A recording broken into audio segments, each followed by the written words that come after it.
You're in the game for the next 30 minutes or a fraction more. Thousands all over the world are dressed out, and yet only one man is ready to start. He played with Garnett and the Minnesota Timberwolves with a career that started with the Indiana Pacers and earned the NBA Head Coach of the Year with the Toronto Raptors. You hear him on Sirius XM Radio and saw him on NBA TV. And now, get the buzzer ready. Start the clock. Blow the whistle. Right now, it's time for former NBA head coach in the game with Sam Mitchell.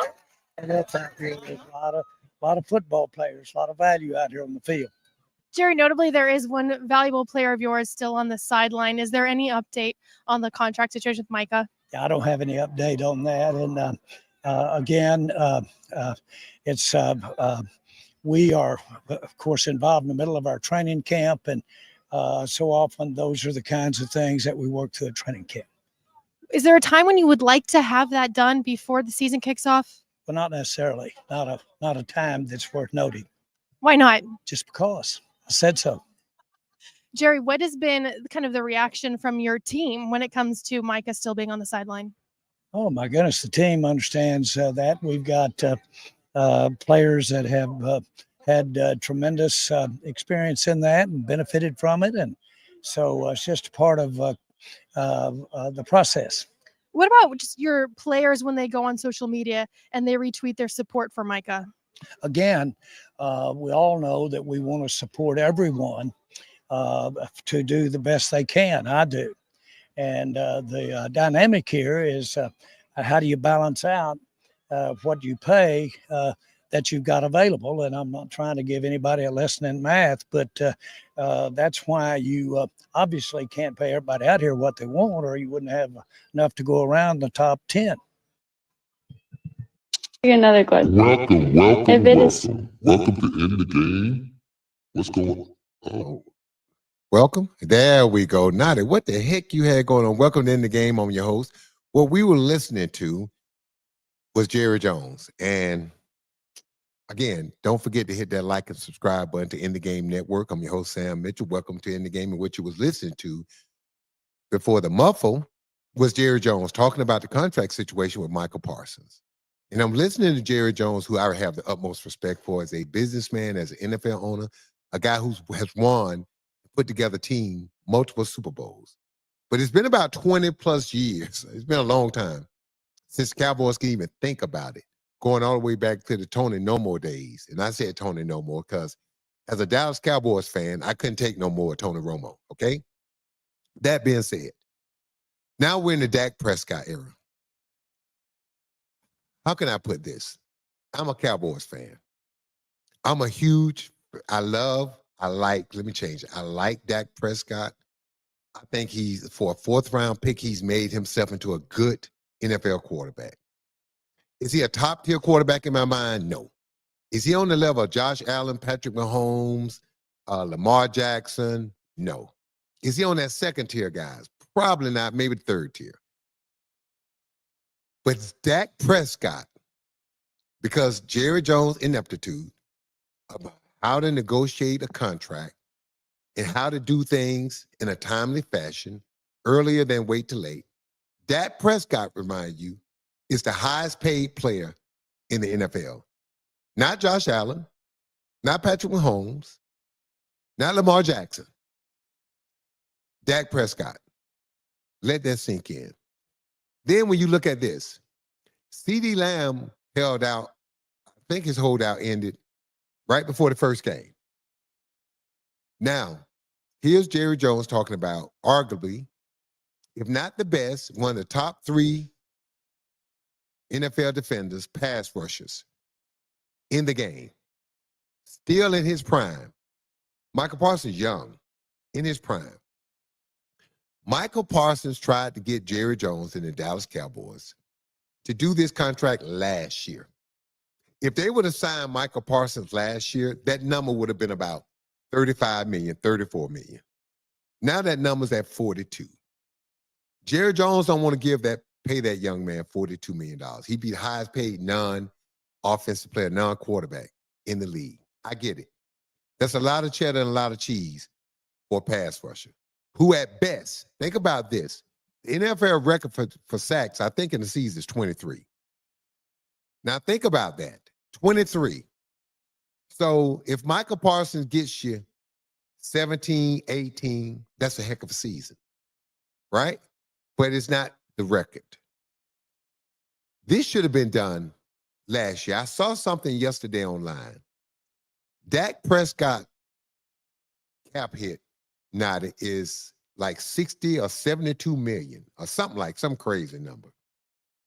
The cap hit for Philadelphia Eagles with Jalen Hurts' contract and their top 4 players doesn't equal the cap hit that Dak Prescott deal has over the Cowboys.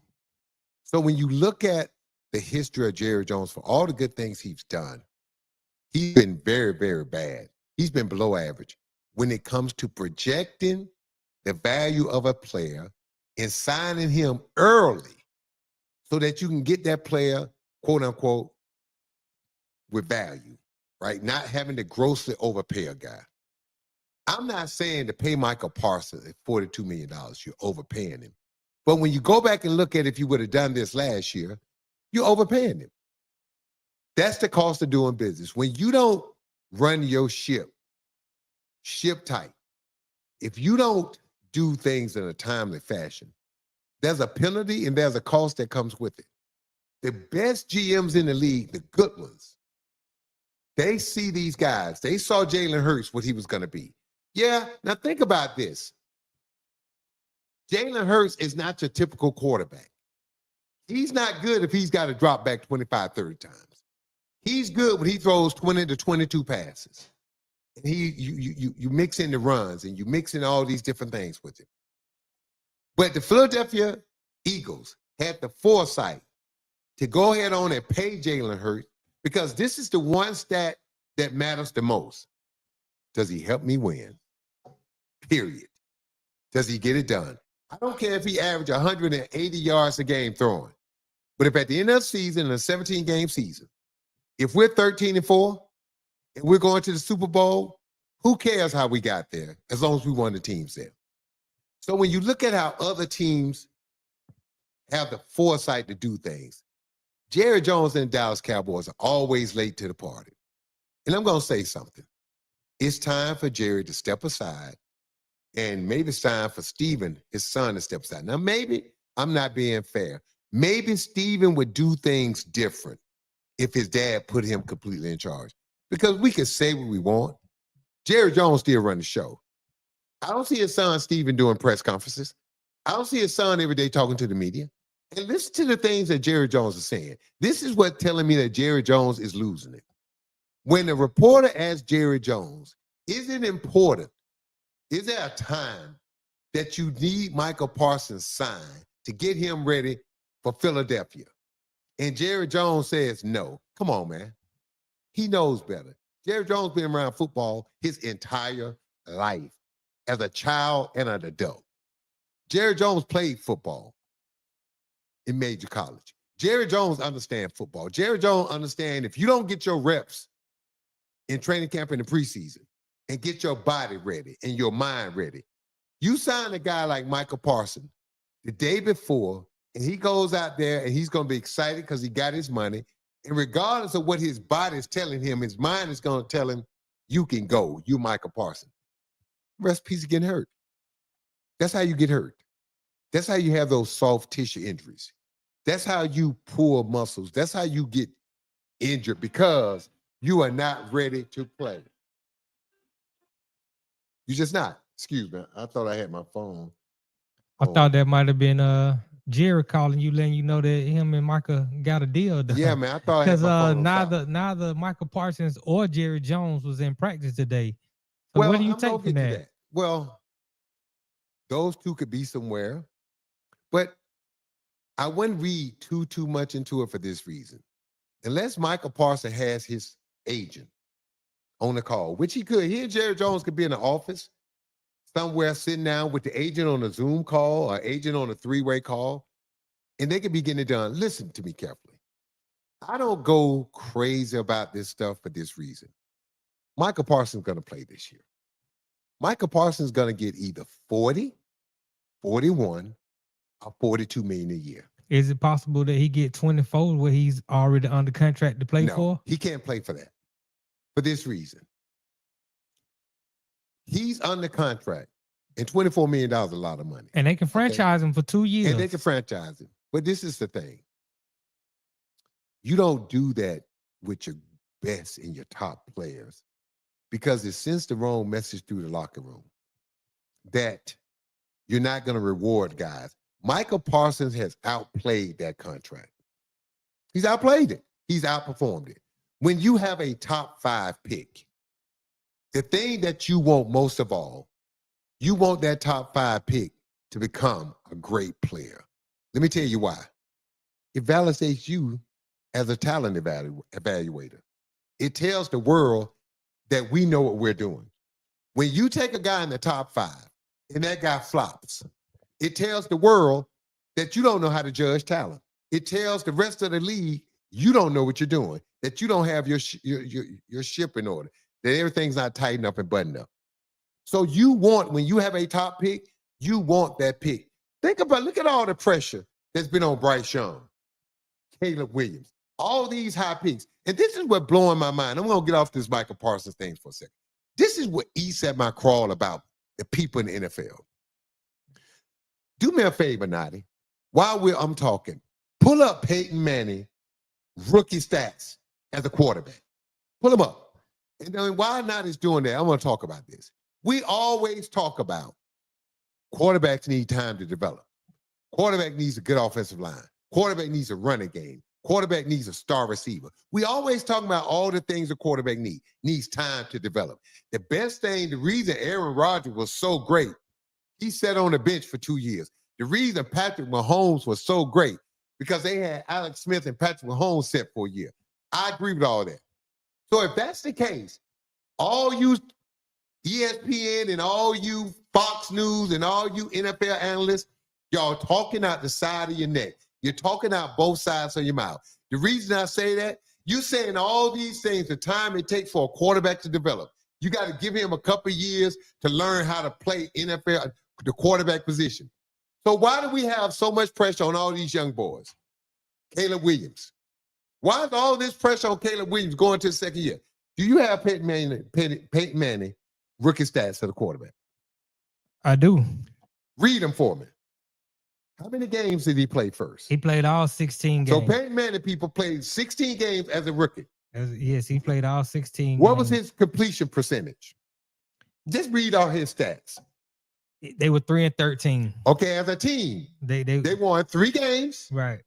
out of 16. They were 3-13. Now, the interesting thing is he led the league in pass attempts. Okay, but now think about this. For a rookie, the Indianapolis coach said, look, if we're going to be bad and Peyton's going to be bad, we're going to get all the BS out of him. He led the league in pass attempts. People, now think about this.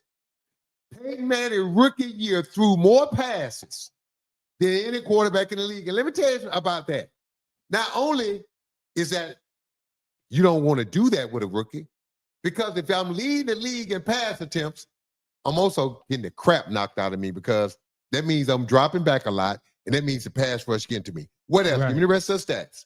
57, well, slightly under 57%. Now think about this. Completion passes completed. Now, the new coach for the Chicago Bears has said, Ben Johnson, I want Caleb Williams to complete 70% of his passes.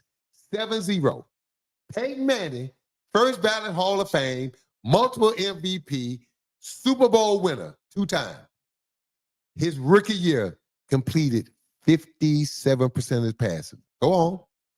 26 touchdowns to 28 interceptions. He led the league in interceptions. Peyton Manning, people, had threw 26 touchdowns, and let this number blow your mind. He threw 28 interceptions. That means he threw the ball to the other team 28 times. See, back in the day, organizations understood. See, now I want to tell you something else. That's not now, and I won't get into this. Stephen A. Smith talking about somebody being set up, thinks Sheduer being set up. Let me tell you who's being set up. The quarterback in Minnesota. That's who being set up in my eyes. JJ McCarthy? Yeah. Think about this, people. Jim Harbaugh would not let J.J. McCarthy throw the ball for the Michigan Wolverines in college. Right. Wouldn't let him throw it. J.J. McCarthy threw the ball like 15, 16 times a game. And in order to justify drafting him as high as they did, guess what Minnesota and some of the talking heads said? Well, if you go to third downs, when he had to have it, that's when J.J. McCarthy was at his best. So when it was 3rd and 10 or longer, that defines a quarterback. Now, hold up now. Now, you're talking to me like I'm stupid. Peyton Manning, the number 1 pick of the NFL draft, the best player in college for 2 years when he was at Tennessee. Peyton Manning, who's won 2 Super Bowls, who can read the lights out of a defense, who can manipulate a defense with his eyes and pumps and everything. Peyton Manning, we're saying J.J. McCarthy is going to be better than Peyton Manning. Now, let that resonate. Let me tell you who's being set up. J.J. McCarthy is being set up. Well, first of all, he missed his entire rookie year to injury. And I know they're talking about, oh, he's got a great roster. He's got a great coach in Kevin McConnell. Kevin, what's his name? Kevin, what's the coach about? Kevin O'Connell? Yeah, McConnell. McConnell. I hear all that. But this is the problem. The boy ain't played in an NFL game. not a real one. The boy ain't seen multiple different types of blitz packages, different types of defense. He haven't seen all these things. So what blowing my mind, you got people picking the Vikings to go to the Super Bowl with a rookie coach, with a rookie quarterback who has never played a down in the NFL, and a quarterback who in college, his coach wouldn't let him throw the ball 25 times a game in college. When you're a grown man playing against 18, 19-year-olds, wouldn't let him do it. That's the setup. Dude, I'm going to make a prediction. Minnesota Vikings, if they make the playoffs, they'll be a wild card team. Well, that'll be a successful season if they can. No, make how's the that a playoffs. successful season when people think they're good enough to go to the Super Bowl? Well, you got some people in Minnesota. Man, people, look, man, stop. But let me ask he you is though. a rookie quarterback with no right. experience that also wasn't a great college player. He just wasn't. But let me ask you, as a successful head coach, and it seems to me this way about a lot of head coaches in a lot of the major sports. They feel that they're so good at coaching. If I can take the guy who has the tools, I can make him into what I want him to be. But let me tell you what you can't do. Is that fair? No. Let me tell you what you can't do. These coaches may think that. Let me tell you what they do. They tell the people, listen to what you have to do as a coach. And I want to say this. Excuse my French. You got to bullshit people. You got to bullshit people. Think about it from this standpoint.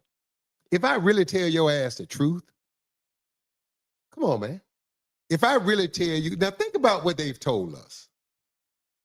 Dude, look how hard it was for Josh Allen to learn to play the position. Josh Allen, look how hard it was for Lamar Jackson. The only quarterback that you can say in the last 10 years that really had an easy transition from coming from the bench to starter was Patrick Mahomes. Well, and Patrick Mahomes sat his rookie year. Jayden Daniels had a successful year last year. And Jayden Daniels, yes. And when C.J. Stroud had success. Yes, he did. C.J. Stroud took a step back last year. Yes, he did. Okay. He did take a step back. Okay, but think about this. Jayden Daniels started at Arizona State as a freshman. He was like one of the top players coming out of high school. So this is the thing that people miss about Jayden Daniels. And I don't have the exact number of games. Jayden Daniels played over 60 college, had 60 college starts or more. Right, he played a lot. Think about that. Jayden Daniels played in big-time college football, Arizona State and LSU. When you playing at LSU, you're playing against pros, baby. You're playing against Alabama, Florida, Georgia. Hey, man, you playing against pros. Jayden Daniels dominated in the SEC against first-round picks. So we're talking about J.J. Did J.J. McCarthy do that in college?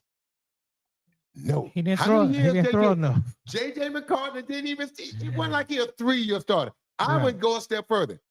I could give Bo Nix, same thing. I thought Bo Nix was mediocre to almost bad at Auburn. But guess what? Bo Nix started over 60 college games. Bo Nix played, I think, 2 years at Auburn, and then 2 years at Oregon. Oregon, right. So Bo Nix played 4 years, almost 60 starts of major college football in pro sets against other pros, first-round picks. We're talking about J.J. McCarthy, a 1-year starter who didn't throw 25 passes a game. And now all of a sudden, you're going to put him in the NFL, and you're going to say, this guy's good enough, who Jim Harbaugh would not let throw the ball. He's good enough. And, man, this is the hypocrisy of sports. Anytime I want to validate my pick, I'm going to go deep into the stats, and I'm going to find things. This is my thought on first-round talent. First-round talent, people, I don't have to look for obscure stats like when it's 3rd and 10, that's when he's good. Let me give you some advice. If I'm constantly in 3rd and 10, we ain't going to win in the NFL. Look at the numbers, people. Look at the numbers. 3rd and 10, coaches get fired because you can't win if you're constantly 3rd and 10. You're not winning. You are not going to win. Coaches and organizations when I used to tell my scouts, and I used to argue with go back and forth with the GM, if we got to dig deep into the stats to find more stuff to validate drafting a guy, he's probably not the guy. If you're that dude, them numbers gonna jump off the board. They're gonna slap you in the face. You gonna see it. All right. When I look at Darren Peterson from a basketball standpoint, the young kid that goes to Kansas, dude, on stats. I don't have to dive deep into the weeds. I don't have to look up under the carpet, dig a hole under the floorboard, and look through all the weeds. I don't have to come up and go get a guy, a forensic scientist, to dig deep into the back end of the stats to justify my pick. If this guy is that dude, it's going to jump off the screen on you. So when I see stuff like that, I laugh because I know what's going on. They're trying to justify their pick. Back to Micah Parsons. My prediction is Micah Parsons will play. Micah Parsons will get signed. Because let me tell you why.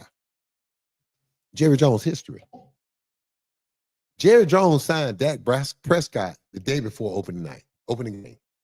I think he kind of did the same thing with CD Lamb. Yeah, but that was This is what's stupid about what the that Dallas was about to Cowboys be a do. free agent. Yeah, but this is what's stupid about what the Cowboys do. If they sign Michael Parsons at one time before Jamar Chase got his deal, if they would have signed Michael Parsons last year, Dallas Cowboys would have had the 3 highest paid players at their position in the league. Dak Prescott, CD Lamb at the time, when he got his new deal. Right. And if they would have went on to sign Michael Parsons would have been the highest paid. I think Jerry Jones didn't sign him because the talking heads on TV, and this is another thing.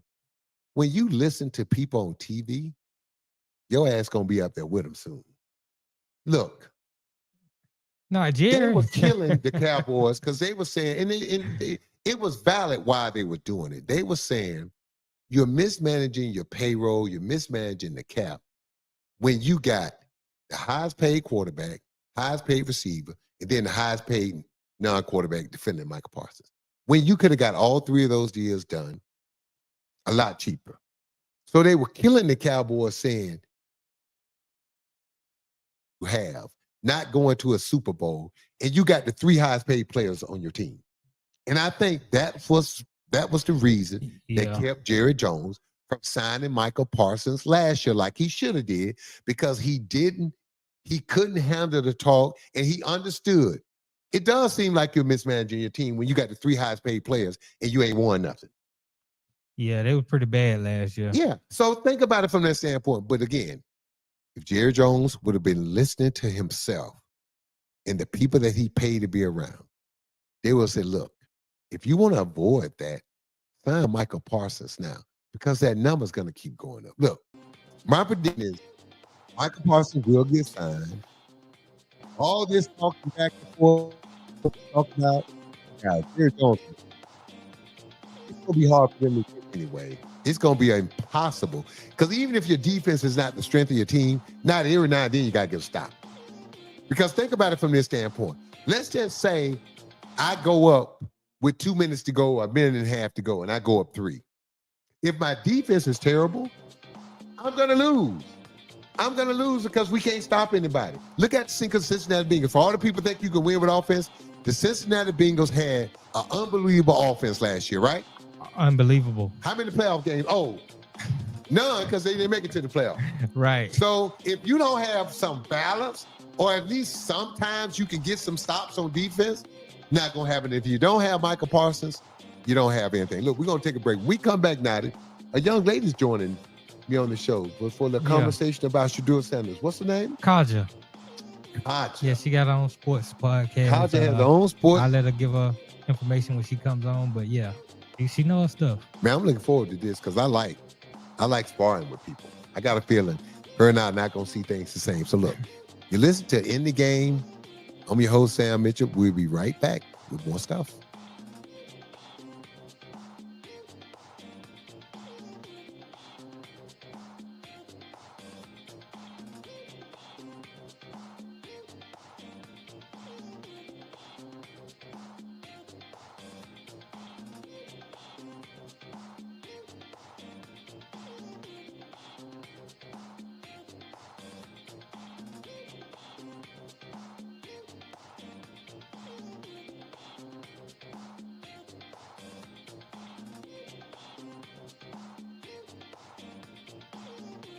Sports fans of Real Talk and Hoops Insight, stay in the game with NBA legend Sam Mitchell. Now you can show your love for the In the Game podcast with exclusive merch from the In the Game online store. Coffee cups, caps, grab bold t-shirts, cozy hoodies, sleek thermal drinking cups, and more. It's all with that signature Sam Mitchell swagger. Visit InTheGameStore.com today and get in the game with Sam Mitchell, because it's more than a show. It's a lifestyle on the In the Game Network.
And we're back on the In the Game Network with Coach Sam Mitchell.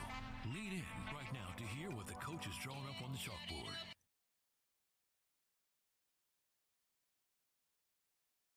In the game, I'm your guy, Sam Mitchell. As I said, going to the break and just wrapping up things, don't forget to hit that like and subscribe button in the Game Network. Also, don't forget every Monday at 1 o'clock, the Raw Side of Things with Sir Bam Bam. He is hilarious, but he is on point with a lot of things they talk about. But just to put a bow on this Micah Parsons things, I think all this is going to get done. This is just part of tough negotiations. Jerry Jones, people don't understand. Is $1 million of his money in his pocket. People think that the money that these teams pay out is the team money. No. That's the owner's money. And when they start signing guys these big contracts and you giving a guy $80 and $90 million up front, that means that signing bonus, Noddy, that means these guys getting one big fat check. And the owner got to have $90 to $100 million on hand cash when he write that check. Yeah. Got to have it. Ain't no, I'll give it to you next week. No. Hey, man, think about it from this standpoint, Noddy. Even though you're worth billions, even though your team is worth $10 billion, and this is what's funny. Jerry Jones right now, if somebody came and offered Jerry Jones $9 million, $7 or $8 billion for the Cowboys, he'll tell him go suck wind. Yeah. No, my team worth 10. And he'll fight you tooth and nail. So, Jared, don't get mad. First of all, Micah Parsons to go into a negotiation with Jerry Jones without an agent would be dumb. Dumb and stupid. All right? He has no chance. Zero. None. Jerry Jones do this every day, negotiating hundreds of $1 million contracts. I think that's easy to say, but we saw Lamar Jackson. We saw some guys who negotiated with their moms, and I wouldn't do it. And don't Lamar do it. got $285. Don't do it. Dude. I mean, I'm not saying Micah Parsons should do it. I'm just saying it can be done. Just go back. I promise you that Lamar Jackson's mother hired an outside attorney to read the language. Bruh. Yeah. The words matter. Yes. So if the way that contract is written, if you're not a lawyer with a trained eye, I can put words in a contract that can mean something totally different. And that's why you have to have a lawyer to read the fine print, because they would trick you.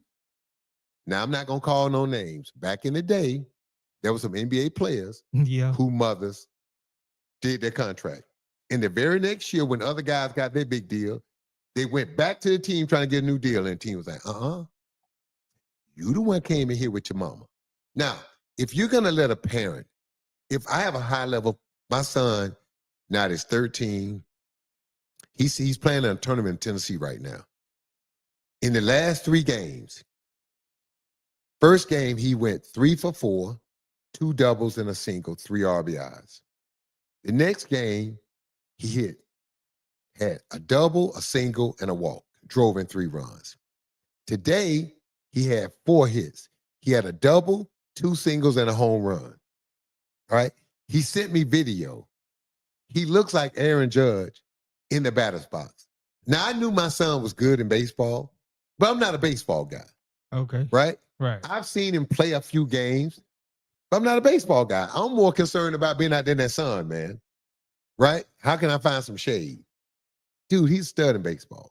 Right? I sent the video to a friend of mine who is a high-level AAU baseball scout. He broke down things about my son's swing that I've never saw before, I thought about. That being said, if one day in basketball, I go to help my son negotiate a contract, I'm taking a lawyer with me. Right. Because when we get that contract, you got to read the words. Them words matter. So I remember them players vividly. Sign their deal. Oh, my mama get the commission. We keep the money in the family. And then the very next year, players who wasn't as good as them got a lot better contract. And they was livid. And the GM sat there and the owner said, you the one sent your mama in here. So I'm not saying these mothers haven't did a good job, but I would bet you anything. They had lawyers. Right. So what you could do is, I may come in and do the contract, but I'm going to hire an outside lawyer and just pay them to read and interpret and write the language in the contract. And for that, if I go to a law firm and say, look, I want to pay you $250,000 to come with me, read this contract, and make sure me and my son don't get screwed. I think a whole lot of people sign up for that. Yeah, I agree. Right? Yeah, I would like the millions from the 3 or 4%, but if I'm not getting that, $250,000, $500,000, Right. a lot of money. So I promise you that's what happened. So Michael Parsons would be a dumb to go in there and negotiate with Jerry Jones. And the sad thing about it, Jerry Jones knows that. Of course he knows that. Yeah, Jerry Jones, as good a negotiator as he is, he has lawyers when he go in and negotiate deals. Right. When he bought the Cowboys, Jerry Jones had lawyers to write those contracts up. So, look, man, this is going to get done. This is part of it, especially when you're talking about making the guy the highest paid. And then if you're Jerry Jones is probably looking at this saying, this is the problem also, Nadi. Just because I pay Michael Parsons, not going to guarantee me a win. It's not. Not going to guarantee me playoffs, not going to guarantee me a playoff. It doesn't. That's why Jerry Jones don't want to write that check. I understand why Jerry Jones thought this check would guarantee him getting to the NFC Championship game, which puts you in position to go to the Super Bowl. Jerry Jones would have wrote that check last week. Yes. He would have wrote that check 2 months ago. Yes. But Jerry Jones looking at his roster saying, man, we couldn't stop nobody last year. History does not say that a guy who lead the league in sacks is going to give you a Super Bowl. There you go. So that's why Jerry Jones. But history tell you this: if you can't get to the quarterback, you ain't gonna get no Super Bowl either. Well, think about I was watching the Buffalo Bills last night in the training camp stuff, right? And this is what the GM said. He said, we keep improving our defense because we understand at some point we got to be able to get a stop. Yes. There's going to be an important game that's going to determine whether we're playing at home or on the road, or can we close out a team. He said, we got to have a defense that can get that one turnover or get that 1 4 and out. Got to. Yeah, so they're looking at this. Buffalo Bills are looking at this. It's coming down to plays. That's what it always comes down to. Yep. And so they're trying to build their team to get them ready for that. So that being said, man, look, I think it's going to get done at some point. It's going to take a while because Jerry Jones got to come to grips with himself that the reason the Cowboys are in this position is because of Jerry Jones. Right. They could have signed Michael Parsons last year. Well, it's the preseason. I know you want to get him in there, but in the preseason, it's coming up on us tonight. You got the preseason. Well, I wouldn't even worry starting. about. It's not about him playing in the preseason. It's not. I mean, like you said Tuesday, you still want his body. I mean, he didn't show up to practice today, but again, we got guys who haven't been showing up to practice. And speaking in particular, you had Flacco, you had Kenny Pickett, and Gabriel. They all nursed injuries. So Sheduer is going to start in tomorrow's game. Okay, you got 4 quarterbacks. Yes. All 3 of them got hamstring injuries. Yeah, you had to sign another one, Tyler Huntley. Now think about that. You got 4 quarterbacks in camp. How does 3 quarterbacks? What was your offseason training? What was it that 3 of the 4 quarterbacks injured a hamstring? Those are soft tissue injuries. Right. Now look, I get it for Joe Flacco, who's in his late 30s, that he probably don't train his body the way it should be. 18-year vet. But Kenny Pickett and Dylan Gabriel, come on, man. Flacco is just getting rest, but Kenny Pickett and Gabriel, the fact that they're hurt, and they need every rep they can get. Right. So we got from Just Simply Sports, Kaja is here to talk to you a little bit about, and because I want to get into this with Kaja. I want to ask both of y'all. You know, Sheduer is starting tomorrow. And I've heard some people say he's being set up, but I'm looking at it as a good opportunity. ESPN. I want to know what you all think. I'm gonna bring Kaja up. Hello. I need to meet anybody who would do a show with you other than me. How are you? You know Naughty. Anybody whose name is Naughty and don't want to use their God-given Christian name, James, you know, something's wrong with them. How you doing, Kaja? I'm good. How are you? I cannot complain. That's good. Now, what's your take? Now, we've been talking about Sheduer Sanders and my good friend Stephen A. Smith on ESPN. We've been friends for over 20 years.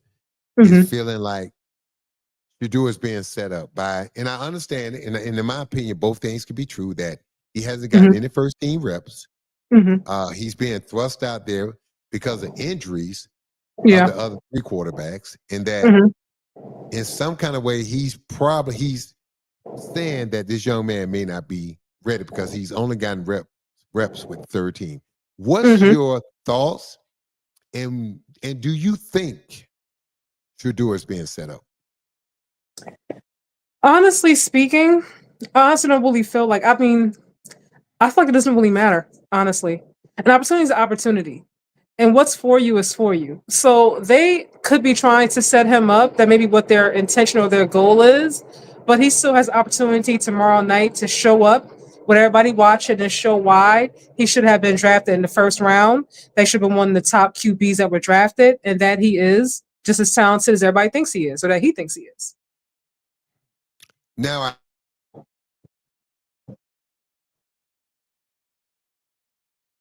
you froze on my end. Is it me? Sam? Is it me? Yeah. Can you hear me?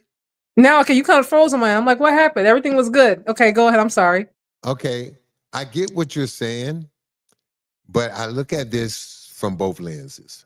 I agree with you. An opportunity is an opportunity. Yeah. And when you are, what pick was he? A 5th round pick? When you're yes, 144th. Yeah. The fact that you're getting a chance to even play, much less start a preseason game, is unheard of. Second, I understand it could be a detriment not getting first team reps. I get that. Yeah. But as a guy who was a 3rd round pick, who nothing was promised, look, the 2 things, this is where Sheduer is getting a huge advantage. I played really well my rookie year in camp with the Houston Rockets in practice. Okay. I got very few minutes to do it in the game. In the one game I got to play more than 5 minutes, I scored 6 points, 3 baskets in those 5 minutes. And didn't get to touch the floor again. But I did my damage in practice. So we've seen the numbers that Sheduer has been putting up in practice. The numbers are guarded, the percentages, touchdown to interception. He's been, to me, he's been the most consistent and the best quarterback. If you just look at the stats. Now, I don't know if he's going against the first teams. I don't look, man, they don't break all that down. All we can go by is what they let us see. When they start taking stats in practice. Come on, man. Come on, man. This is ridiculous. No, seriously. I'm tired of all this fanboy stuff, though. No, not as seriously. That's every team. I took stats. We had people take stats. I know the team does, but all out in the media, all out to the public. Well, but sometimes typically you don't see it in the media. Yeah, I haven't seen that before in the media. We would release the stats to the media sometimes. Like we had a scrimmage, we would let them see the stat sheet. Especially because look, the stuff is gonna get out. The players are gonna talk about who's playing well, who's playing bad, who's doing what, who's doing this. And then you gotta understand, you got fans at the scrimmages. You got fans, fanboys, fangirls, whatever you call them, they keep stats.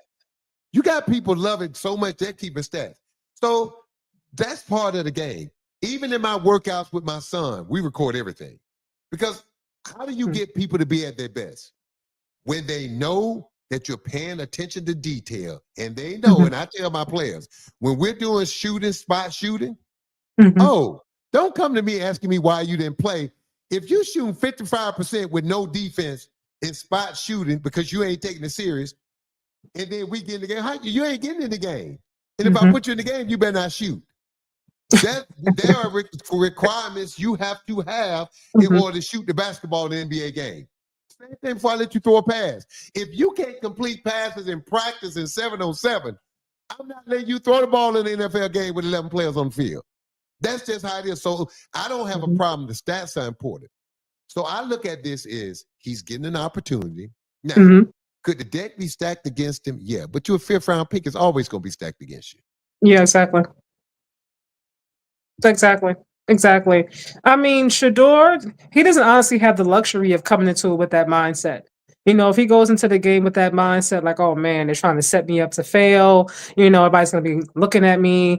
I haven't had any reps. I haven't had this. I haven't had that. Then he's already doing himself a disservice. Like he has to just focus on the task at hand and just showing up and being legendary, as he would always say.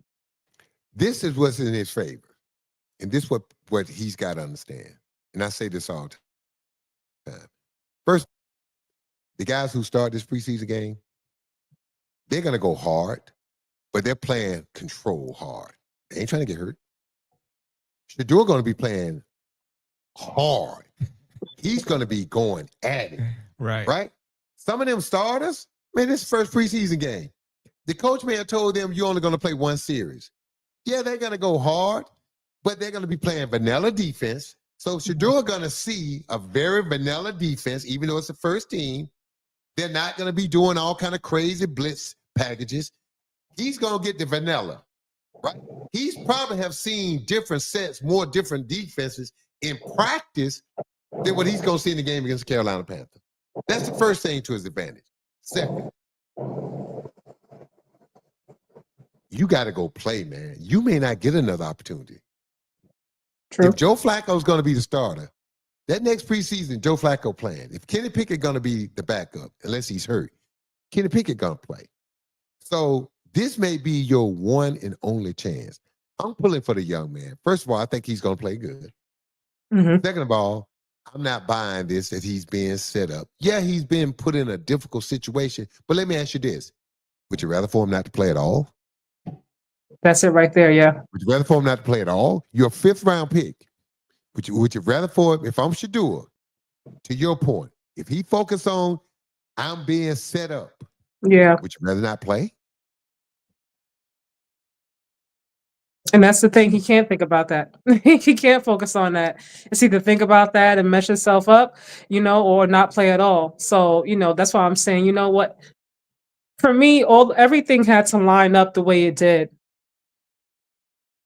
Uh-oh. Where'd everybody go? I don't see anybody. Okay. Like it bounced off. Everything had to line up the way it did for him to get a shot to play. I thought that when he was drafted, that because, I didn't realize that when you could draft it first, second, third round, like you get a chance to run more with the ones than, the third string and so on and so forth. So I'm like, hey, opportunity. But that's not what I come to learn afterwards. I was like, oh man, like this is going to be an uphill battle for him to really show, what he's capable of. And then I was like, wait, so Joe Flacco's not playing. Kenny Pickett gets hurt. Dylan Gabriel's hurt. And here comes Sheduer getting a chance to start in the preseason opener. I was like, this is just all in alignment to me. I don't think anything happens by accident. I don't think it's a coincidence. So I'm rooting for him. I'm excited to see it. I can't wait. I'm going to be tuned in.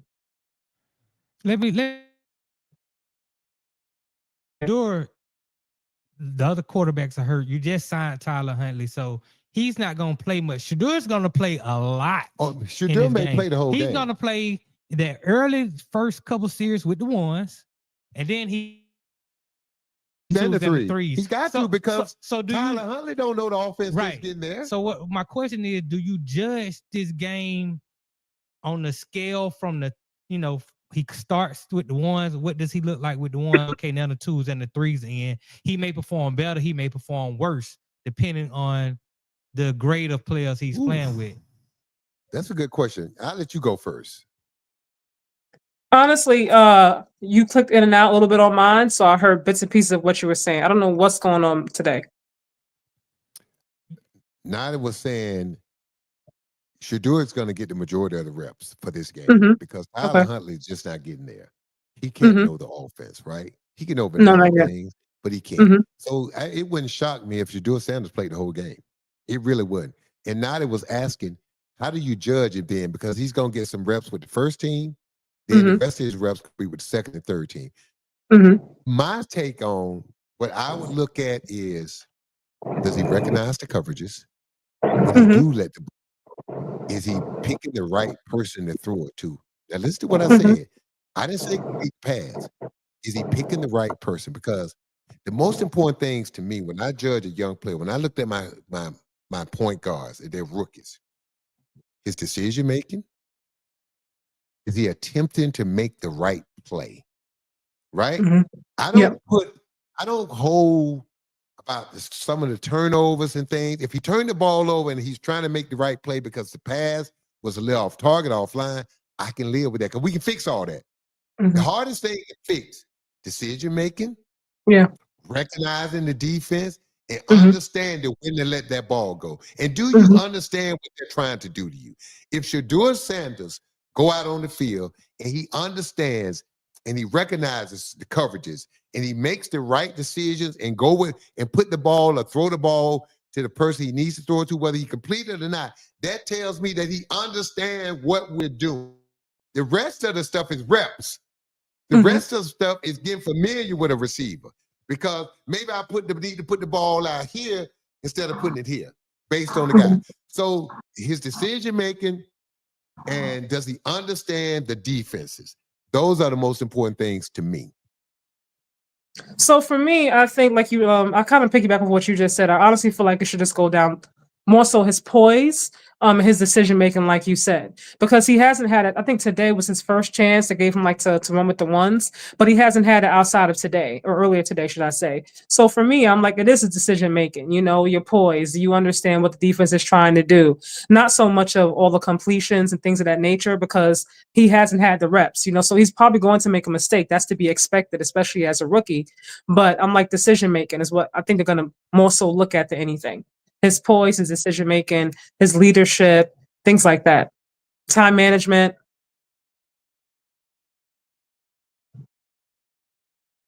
Yeah, I agree with all that. She keeps going in and out a little bit, Nadi. Oh, and I'm hearing it just fine. Yeah, but see, now also what I look at is he getting the plays in on time? Is he breaking the huddle on time? Does he have control of the offense? All those things, to me, are the most important things. And so I think this is, again, it depends on how you look at it. Depends on how you feel about it. I understand. I was a third-round pick. I think third-round picks in the NBA don't get a lot of opportunities. Right. A fifth-round pick quarterback doesn't get. Played in the league. Played until I was 40, 13. Okay, but you was a third-round pick. Absolutely. And you know how many first rounders I sent home? So a lot. Exactly. So my question to both of y'all, I know that you're not psychics or anything, but there are 6 quarterbacks on the Cleveland Browns roster. Will Sheduer make this team? A lot of it's going to depend on tomorrow rather, what he does. I think, to me, I would put more, look, the way I grade practice in the game.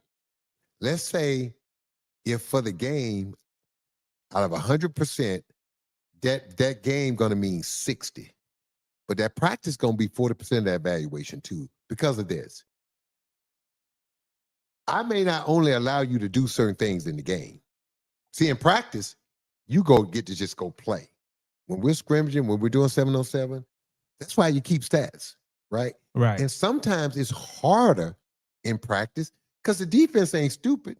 They know the routes. They know what you're trying to do. So sometimes in practice, it's actually harder than game. You hear NFL coaches and NBA coaches say this all the time.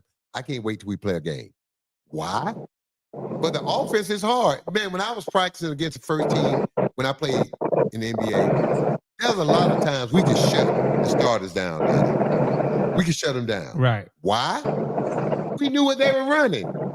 We understood the calls. So it was harder for them in practice than it was in the game. There was no element of surprise in practice, right? So that means if I'm going to complete this pass on this slant, it got to be perfect because the DB know it's coming. Because we may say on offense, we're only going to run these package of plays that we're working on. Well, the defense ain't stupid. It's only so many routes a slot guy can run. It's only so many routes a wideout can run. So if I've been playing the game long enough, I recognize the formation and I recognize what he's trying to do. So sometimes it's hard in practice. So it's not always equated to what happens in the game. And Kaja, do you think this game tomorrow for Sheduer is going to be the major deciding factor on whether or not he's one of the 6 quarterbacks that they currently have on the roster that's going to make this team? I do think so. Absolutely, I do think so. I don't think no matter how he plays tomorrow, it's going to bump him to being the starting QB, although I would personally like that, but I don't think so just because Joe Flacco obviously has more experience, and then there's Kenny Pickett. But I do feel like in terms of them make a decision, perhaps maybe between Sheduer and Dylan Gabriel, moving him up on that depth chart to, let's say, 3rd, I do feel like they were going to look at his performance tomorrow and make a decision. Absolutely. There's no other reason why you're putting him out there, than to make this decision. I just hope that it works out, the way that his fans, me personally, would like for it to. But absolutely, this is going to be definitely a determining factor. If he plays really bad, they're probably going to be like, okay, we'll see how it goes after. Kaja, that's why a lot to me has to do with practice because a lot of the things we haven't seen. I want to say this before we wrap it up. Look, man, I'm just going to be blunt. If you ain't better than an old man, Joe Flacco, if you ain't better than Kenny Pickett, who's on his 3rd or 4th team already, and you can't beat Dylan Gabriel out, who can't even see over the slot receiver, who's 5'9", then that's on you. At the end of the day, one thing I've learned, no matter what you do to try to hide and disguise talent, when they say the cream always rises to the top, it generally does. If you got the mentality and you are talented and you're better than those guys, even if Sheduer just plays mediocre based on what he's done in practice. So think about it. The biggest thing I've heard about Dylan Gabriel, he throws to the team all the time, and he can't see on the line. Kenny Pickett is Kenny Pickett. Come on, man. And Joe Flacco, as good as he's been, Joe Flacco old. So if you're Sheduer Sanders, think of it like this. I'm sitting here saying, man, look at what I did at Colorado with a weak offensive line and 1 receiver in Travis Hunter and no running game. Look what I've done. Man, Sheduer Sanders may be sitting there saying, this is easier. This may be better. It was harder for me at Colorado. So again, if it's me, I'm looking at my competition. And I'm saying, guys, if I can't beat them out, it don't matter what round I was drafted. If I can't beat Joe Flacco, Kenny Pickett, and Dylan Gabriel, if I can't beat them out, something wrong. That would be my attitude if I'm Sheduer Sanders. That's me. I don't know if guys ain't scaring me. I definitely feel like Sheduer has the mental toughness. You know, we saw the way he was banged up in that first season in Colorado, and how bad the offensive line was, and how he kept getting back up. I thought he was seriously going to get hurt in some of those games. I was like, he needs Yes. to get off that field like before they're carting him off, because he's really getting banged up. But each time he got right back up, so you can see that he's mentally tough. We know who He's his tough. dad is. You know how they're faith based and everything. Like that. So mentally, I'm not worried about that. I know he's gonna, like you said, talent is always gonna show up and show out. I'm just wondering if after this game, like, what is the next step after he shows up? He shows that he's more than capable of being the starter or the second backup QB to Joe Flacco if they want to go with somebody more experienced. I'm just wondering what happens. Does he get a chance to play again after tomorrow, or will tomorrow be his only chance? I'm gonna say this: if he shows up and shows out, one, he's gonna make the team. Two, it makes sense to name him to give him a chance to start for this reason. Man, Joe Flacco's not gonna be your future. Kenny Pickett's not gonna be your future. Dylan Gabriel's not gonna be your future. They got 2 first-round picks next year. What I would do if you're Cleveland Browns, if you're smart, if Sheduer Sanders plays well enough, give him this year and find out, can he be the dude? Because if he can be the dude, now you got 2 first-round picks, high picks that you can go out there and fill in holes and make a huge jump from mediocre to good with them first-round picks. If he's not good, if you don't think he could be your quarterback, now you use those picks to make sure you get the quarterback of your future. But to me, I'm not rolling the whole season with Joe Flacco. I'm not rolling the whole season with Kenny Pickett. I done seen them. And Dylan Gabriel, come on, man, he's 5'9". Stop. To me, this is the opportunity for Sheduer Sanders. This is the best place for him to be because he has a legit chance to start. And if he plays well tomorrow, it only makes sense to start him so that you find out what you got. Listen, we got to take a break here and pay some bills. Thank you. Thank you, Nadi. Hey, I'm scouting out here, man. I'm scouting, man. Thank you for our Thank you. That's first round talent. It is first round. Thank you so much. I'm so sorry. I don't know what's going on with the Wi-Fi today. I apologize for clicking in and out. That's okay. We're gonna have you back. That's okay. But thank you so much. Thank you. This was fun. Thank you.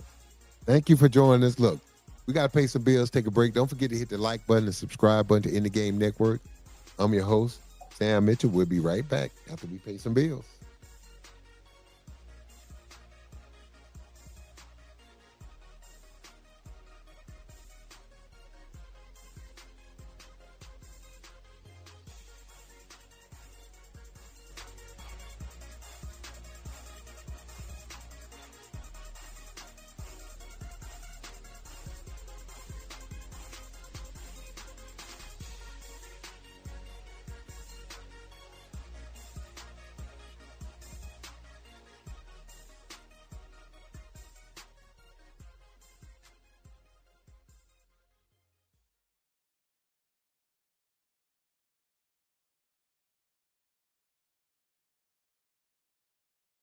Sports fans of Real Talk and Hoops Insight, stay in the game with NBA legend Sam Mitchell. Now you can show your love for the In the Game podcast with exclusive merch from the In the Game online store. Coffee cups, caps, grab bold t-shirts, cozy hoodies, sleek thermal drinking cups, and more. It's all with that signature Sam Mitchell swagger. Visit InTheGameStore.com today and get in the game with Sam Mitchell, because it's more than a show. It's a lifestyle on the In the Game Network.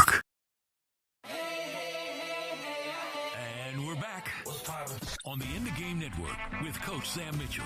Lean in right now to hear what the coach has drawn up on the chalkboard.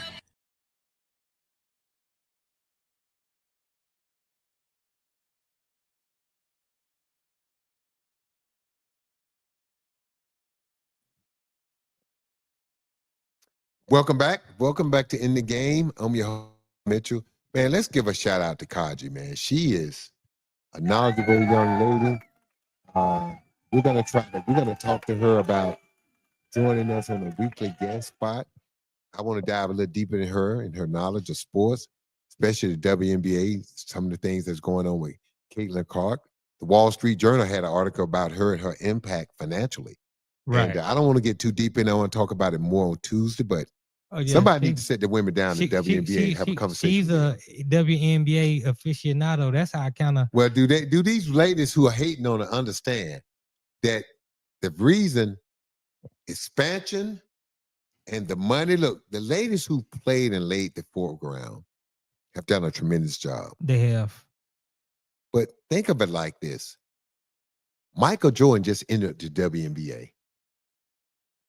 See, I think that's the problem that they're having with it. Okay. It's one thing to be able to make the money, but the talent. Tiger Woods did the same thing for the dude. When I first started watching golf, you know how much for first prize was when Tiger Woods came to the PGA Tour.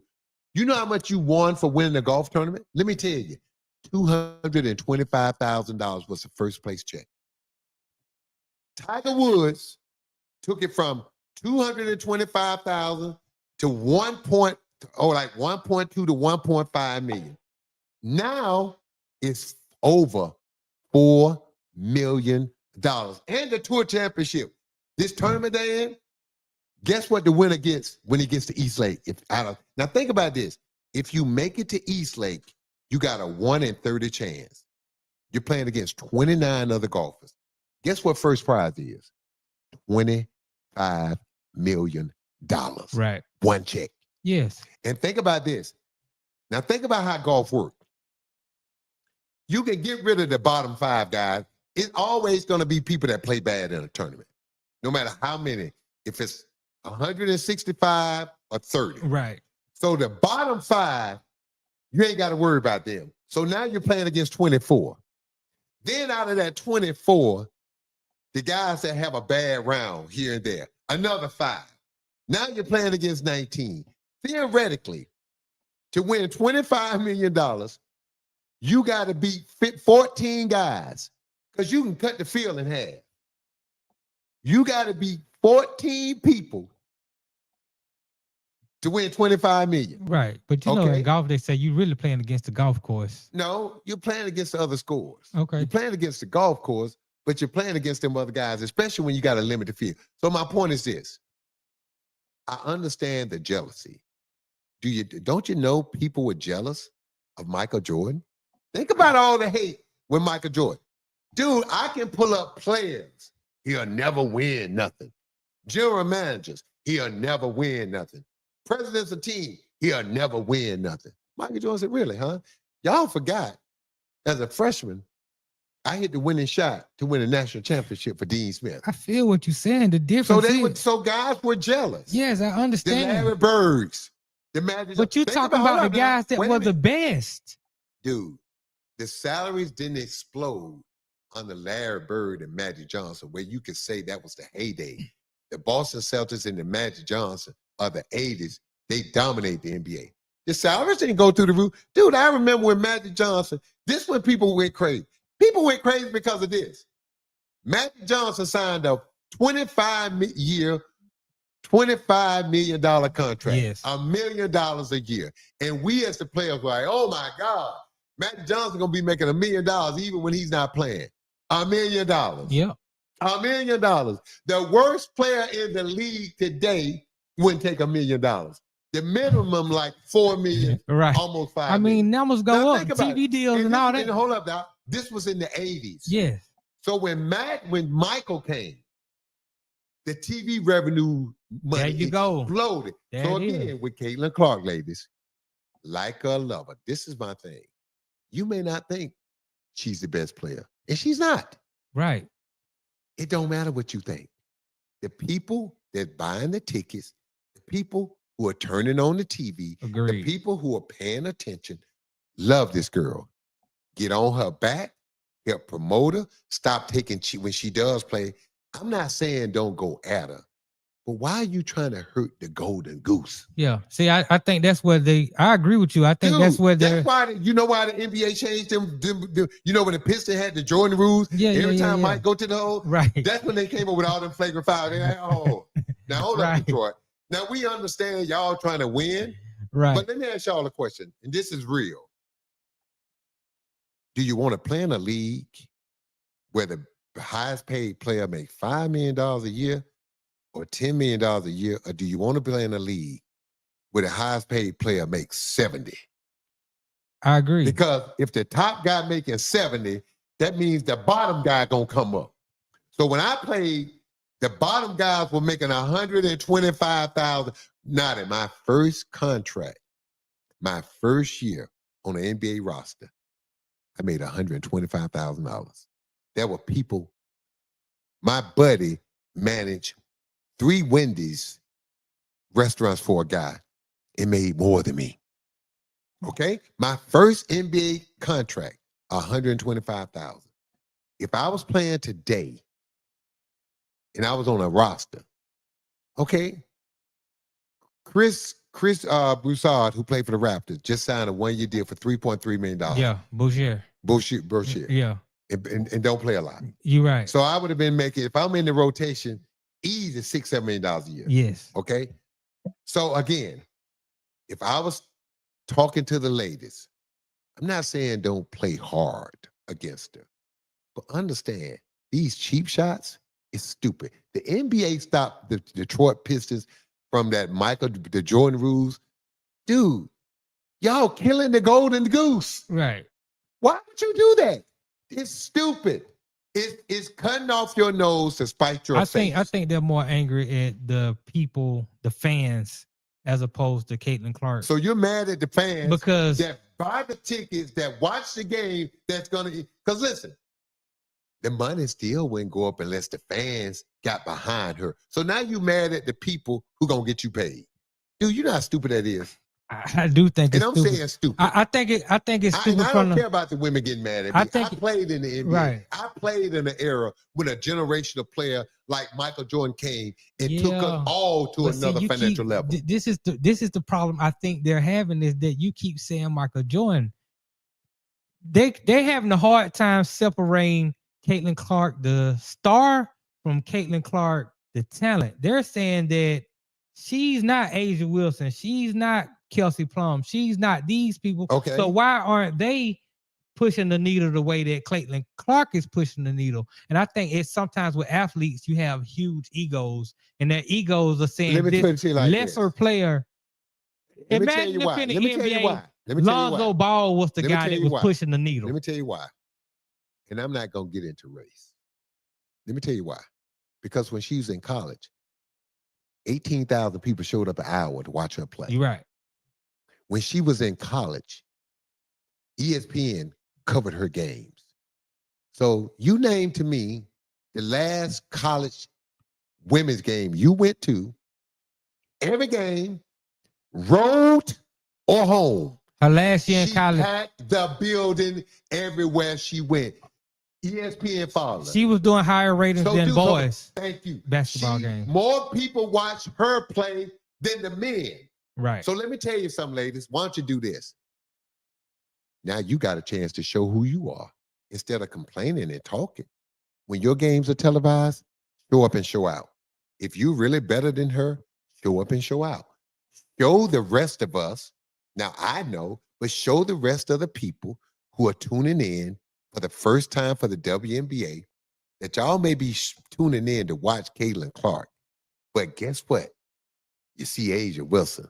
You see this lady. You see this young lady. You see that young lady. You get to see everybody. So I may have tuned in because of Caitlin Clark. But guess what? Now I've discovered a treasure trove of so many talented young women. So my thing is this. Love on Caitlin Clark because she got eyeballs watching. Guess what else she bringing to the table? Sponsors. So if y'all tired of going to Europe, if y'all tired of playing year-round, if you want more games, if you want to have a 50-game season and 25 teams instead of 12 or 13, ride this wave. But let me tell you what you're doing. Your mouth and your attitude is going to turn people off. Right. It's going to make people say, man, why do I want to watch this with all this stuff going on? Why? I got enough of this in the country with what's going on in the country. I turn to sports to get away from this. If I turn to sports and I'm hearing and I'm seeing the same shit that when I turn to Fox News or CNN or MSNBC or News Nation, if I'm seeing the same thing and now I can't even escape it when I watch sports, Why don't I just turn the TV Well, on? you know, a little drama is good, A but little bit. a little bit. That's But a little, this is that's a getting small ridiculous. amount. That's a small little amount, bit. right? But now it's creeping over. Yeah. into the It's creeping space. over to Look, some other man, stuff. Right. I'm like this. They got people throwing dildos on I'm the like, court. now come on, bro. I know. I'm like this. I don't want my politics in my sports. The same way I don't want politics in my church intertwining, I don't want my politics in my sports intertwining because it's going to turn me off, right? Right. Look, man, I can sit next to a Republican or independent or whoever, and we can both cheer for our team. We may not have anything in common. We may not like each other based on certain characteristics or how we look. But when we sit down in that sports bar and our favorite team is on, for that 2.5 hours, we're together. That's what I want. Right. Look, and guess what happens? Maybe in that 2.5 hours, we have a conversation during a commercial. Maybe in that 2.5 hours, I find out, man, I actually got more in common than you than a football team. Maybe in that 2.5 hours, man, this dude ain't that bad a dude. We can agree on this thing. Maybe in that 2.5 hours, we buy each other a beer. Maybe in that after that 2.5 hours, what we realize, you may be black and I may be white, or I may be black and you may be white. I may be a man, you may be a female, vice versa, all that. I may be a Muslim, you may be a Christian, whatever. But maybe just in that 2.5 hours, because we had one thing that brought us together, now we got other things to keep us together. That's why you don't start off mixing this stuff. Because within those 2.5 hours of me spending time around you, I may find out I may like you. I may have more in common with you than I thought, all because of that game. But guess what? If I'm divided and we can't watch a game together because politics done seeped in, how we ever going to find out if we have anything in common or like each other? You're right. Dude, in the history of the United States, one of the things that have brought us together has been what? Sports. Sports. Unite. Think about something. Even in the 20s, people didn't like Jack Johnson whooping up on white boys. Right. But guess what? Them white boys that got whooped up on said this. Look, man, everybody, when we get in that ring, everybody the same. It's about your skill. Ain't got nothing to do with your color. Them white boys wanted a fair fight because they wanted to know, as a competitor, can I beat you without any interference or without cheating? Because at the end of the day, this is what separates sports from other things. Man, the fans may be racist. They may be this. They may be this. They may be that. But when it's you and I on that field, on that court, in that ring, it ain't about all that racism and prejudice and all that. It's about, am I better than you? Can I look across that ring? Can I look across that field? Can I look across that court and look you man to man or woman to woman and say, am I better? Can I dominate you or can you dominate me? That's what it's all about.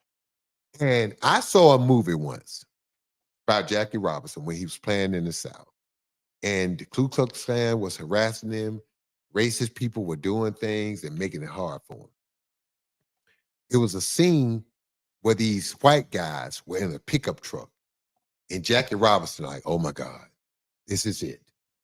The man walked up to Jackie Robinson and said, look, white guy, I don't know about all this stuff, but I do know this. If you're good enough to play this game with these men, you deserve a chance to prove it. Because when it comes to sports, every man as an individual want to know, am I really good enough? Now, that's what it was to me. My whole thing about working my ass off to get to the NBA, it was about, am I good enough to play in this league? I used to pray to God, God, just let me make a team and play in one game.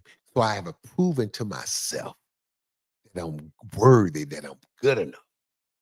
It wasn't about nobody race. It wasn't about racism or anything. Right. It was just simply about, am I good enough? And am I better than the guy? And when I made it, am I better than the guy that I got to play against? I didn't look. That's all it was about. Now, I didn't. So when it at the end of the day, that's what it's all. That's the why opportunity. sports transcend race to a certain degree. It does. Look what Nelson Mandela did to bring South Africa together. When the black people, when one vote counted, everybody had one vote. What did he do? It was the football game. There you go. He used a sporting event, right, to bring the people together. And for those 2.5, 3 hours, when people are hugging each other and celebrating, they forgot. He's black, I'm white. They forgot. It wasn't important. All that was important was that we won. Right. So I don't like sports intertwining. I don't like politics intertwining in my sport. That being said, we're going to talk about this more. I just think the ladies of the WNBA need to understand. Look, man, I don't know why the fans and the media chose Caitlin Clark. They did. But I do know this. Man, that young lady shows up. She's good. She may not be the best player, but she's one of the top 5 talent I don't know in the about WNBA. that, but I'll say this. Because you talk about opportunity, the same thing with Sheduer tonight. He has an opportunity. His jerseys are going to sell a lot. Caitlin Clark, her jerseys are going to sell a lot. And one day they might even go for $3.7 million, like this jersey that LeBron had stolen out of Miami. Now that's the 3rd highest jersey sale to go in the auction behind Micah Jordan 1998 Finals game worn jersey that got sold for $10.9 million. And Madonna had the Hands of God jersey that sold for 9.2. World Cup. Was that the World Cup? Yeah, that's the World Cup. 9.28 million. I just want to ask you if you I could have some memorabilia of one player, athlete in any sport. That's a great question. What would it be? Man, I love Bill Russell for what he stood for. I love Wilt Chamberlain. I love Michael Jordan. I love LeBron. I'm a Kobe Bryant fan. But to me, if I could have one thing, I would want a pair of boxing gloves that Muhammad Ali fought with. I would like the gloves that he used, that he knocked out. Not he didn't beat home. Oh, Foreman? George Foreman. Yeah. I would like a pair of signed gloves. For me, there's a lot of reasons, man. First of all, as a man, standing up in the times that he stood up and said no and changed his name and converted to Islam during a time where they were still killing black people. He used his celebrity, he used his platform, and this is what I love. When he spoke, he was so eloquent. When he spoke, he was so educated. When he spoke with conviction. He spoke like a man who had God standing behind him, propping him up. And he stood up for all people, right? And I love what he used to say. Man, why am I going to go to Southeast Asia and fight and come home and get spat on? Come home and can't go to the same restaurant as another man. You want me to go kill and possibly die. But when I come home, you treat me like a second-class citizen. I am a second-class citizen. I got to go through the back door to go in the restaurant. I got to sit on the back of the bus. I can't go to the good schools. I can't participate in this American dream. But yet, you want me to go die. Now, I done died in the Revolutionary War. I done died in every war that this country has fought.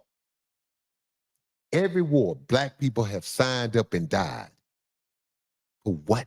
We didn't, and to come home and not get the same rights. Jesse Owens said this. Adolf Hitler greeted him. The German people greeted him. When Jesse Owens came home with 4 gold medals, the president of the United States, Franklin D. Roosevelt, didn't even send him a telegram. Didn't even congratulate him. The president of the United States, Adolf Hitler, the devil himself, congratulated him. The president of the United States did not. The country which he represented. Now think about that, people. So think about that. So when we talk about, so to me, Muhammad Ali used his platform to advance human rights, not just African American rights. And look at the time he lost when he refused. He lost his prime years where he could have been making money and racking up wins. And the reason people consider him the greatest of all the sacrifices and all the things that he's done. So to me, I can have something from Muhammad Ali. That's what I want. Listen, man, it's been a great show today. We went a little long today. And don't forget to hit the like, subscribe button. First of all, we want to thank our young lady today, Kaja. from Just Simply Sports. Sports. You can find her on YouTube. She has her own podcast. Also, she's on TikTok.